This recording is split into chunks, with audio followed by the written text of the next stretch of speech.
This week, I have the film that I've been looking forward to the most this year, if not the last few years. I have Crazy Rich Asians, and there are a lot of stakes for this film. And I know it's, all the media around it is like, yes, this is our moment. This is the moment for Asians, like gold open, et cetera, et cetera. And look, I read the book when it came out. I read all 3 of the books. I've been very much looking forward to this, and I understand how much is riding on this, because at the end of the day, Crazy Rich Asians is just a rom-com, right? It just happens to feature Asians.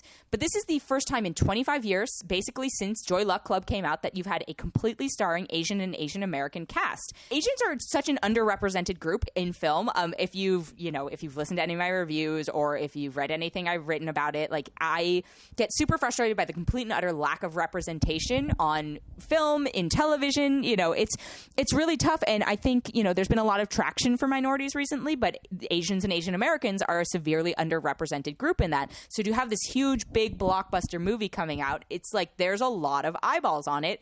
But guess what? There's also a lot of Asians in this world, and like, we go to the movies and we want to see ourselves represented. It doesn't mean every single movie has to be an Asian movie, but the fact that there hasn't been one in 25 years is kind of absurd. And I will say, this movie, again, not just for Asians. It's a universal film. It's the same reason that minority audiences go to films populated by white people and enjoy them, because stories are universal. Like, a good story is a good story. Doesn't matter who's playing it. So why haven't we seen good stories featuring minorities like Asians and Asian Americans? So anyway, that's my little rant for that part. The basic premise of it, though, it's pretty simple. It's a rom-com.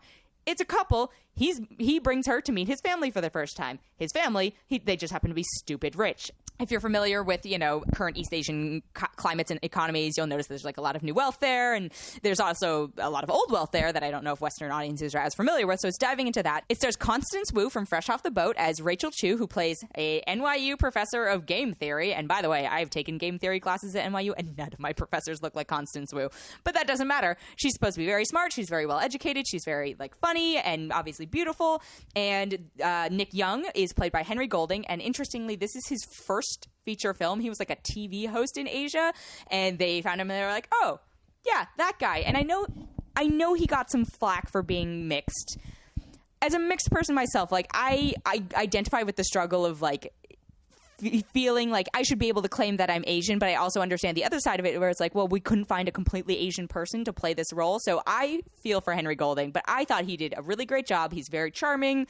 He's the guy you'd want to take home to your mom. But Michelle Yeoh is his mother in it, and oh my God, so amazing, so badass tiger mom. Like, just the looks that are exchanged in this family. Like, if you're from any matriarchal style family, you will totally universally understand like the aggressiveness between like the generations of women and the power struggle there.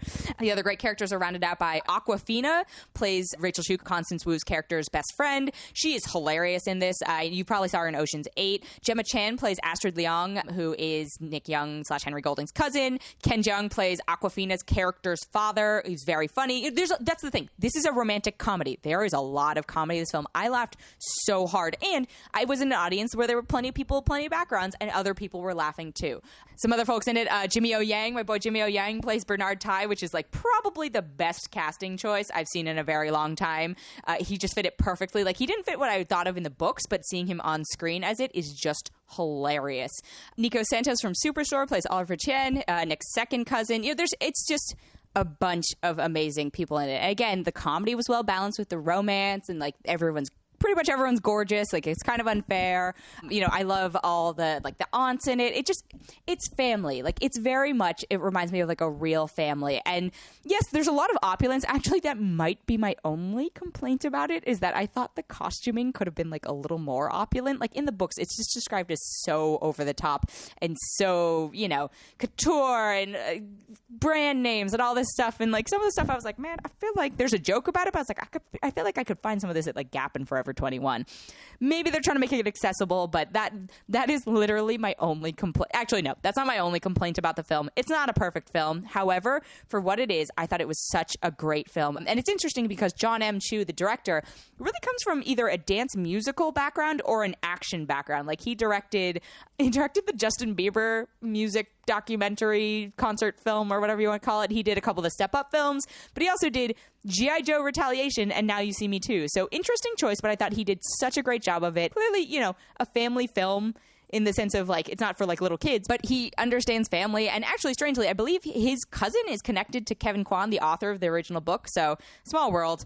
Look, I really liked this film. I know I wanted to like it. It's one of those things where I was like, yeah, I'm rooting for this to win. But I think the fact that it did win and I didn't have to pick it apart is really like such a win. And so I really hope people go see it. It is funny, independent of your background. It's romantic, independent of your background or orientation or whatever. Like, it's just nice to see like a real relationship portrayed on screen. And for me, I think it's wonderfully nice to see a relationship between Asians and Asian Americans represented on screen, because we never see that. Like, screw the myth that Asian men aren't sexy, you know, screw the fetishization of it. Like, it's just, I'm so happy about this film. And so even though it is not perfect in any way, shape, or form, you know, there are flaws. I could go into that. I already did a little bit, but 5 out of 5. Please go see this movie.